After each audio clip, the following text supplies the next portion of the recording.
Good morning.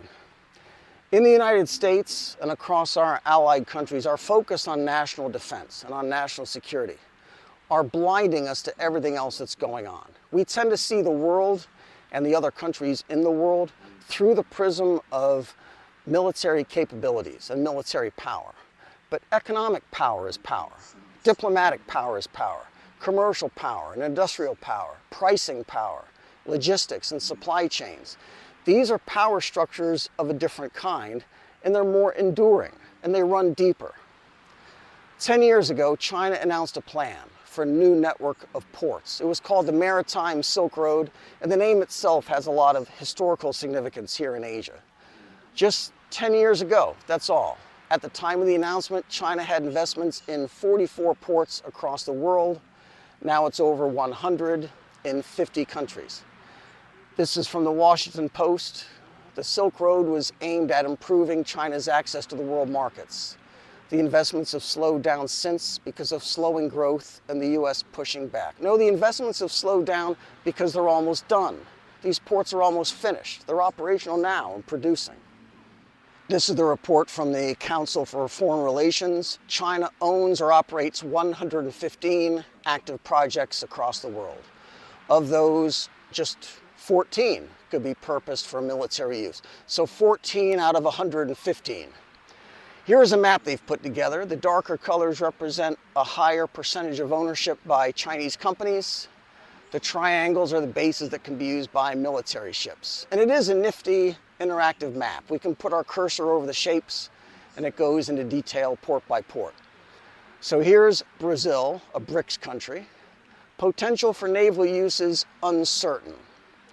They don't know if China can use it for warships or not, but here's what we do know. China put in $700 million. And since that port's been done, China is now the biggest buyer for most of Brazil's beef and chicken and soybeans. Council of Foreign Relations and the Army War College are trying to figure out why China dumped all this money into a port if they can't bring an aircraft carrier in. Meanwhile, Brazil is putting our Midwestern farmers out of business. So there's $700 million at São Luís mega port. At Paranagua, it's $920 million.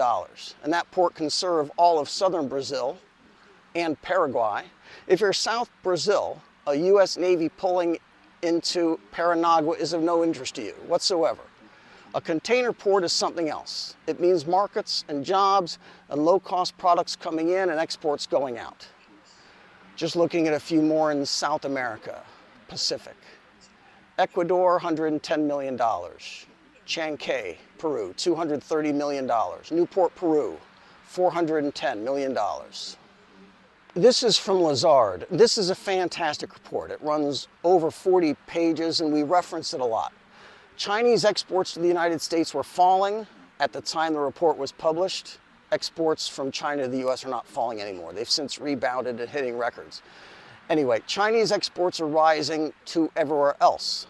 China exports more to the Belt and Road Initiative members than to the European Union, the United States, and Japan combined. Last sentence. This illustrates China's deep trade links and the difficulties in dislodging them. It's not just Chinese exports, it's other countries that are importing. These are trade relationships that are being built across markets in the world. In the United States and Europe, we are not in them.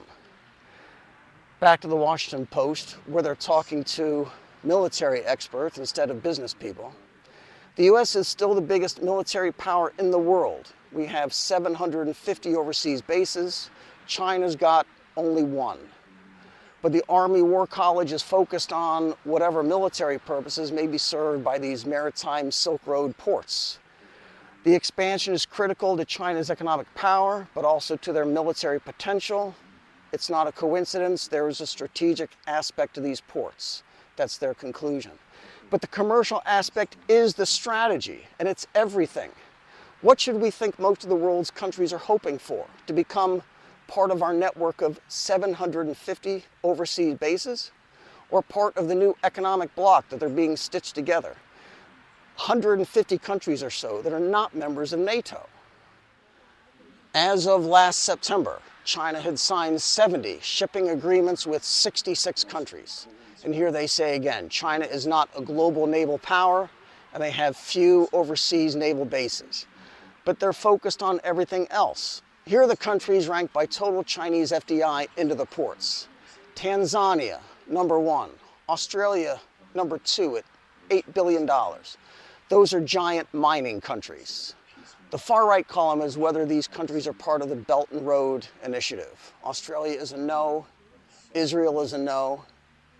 Everyone else is in, looks like. Who are some of the yeses? Saudi Arabia, yes. South Korea, Thailand, Kenya. The United States has military bases in those places, big ones. Maybe in some of these others too, but they're Belt and Road countries.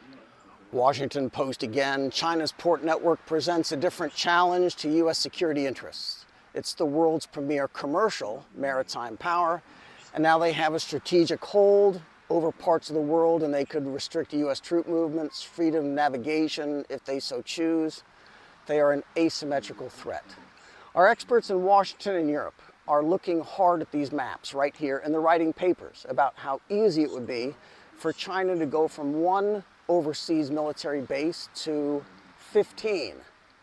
And these experts have all missed the elephant in the room, the most important economic story since the Industrial Revolution, maybe longer than that.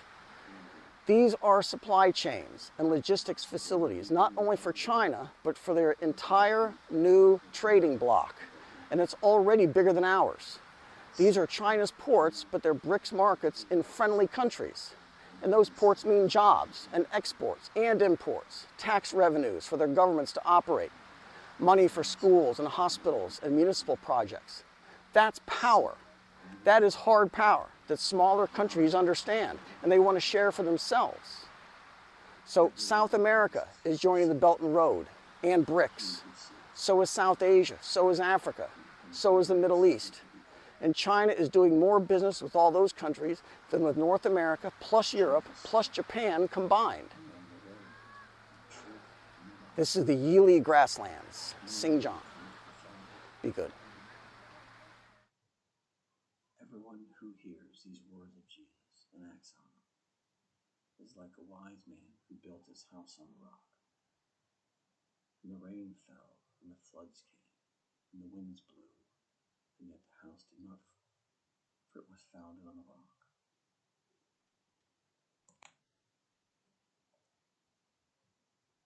Our Father, who art in heaven, hallowed be thy name. Thy kingdom come, thy will be done.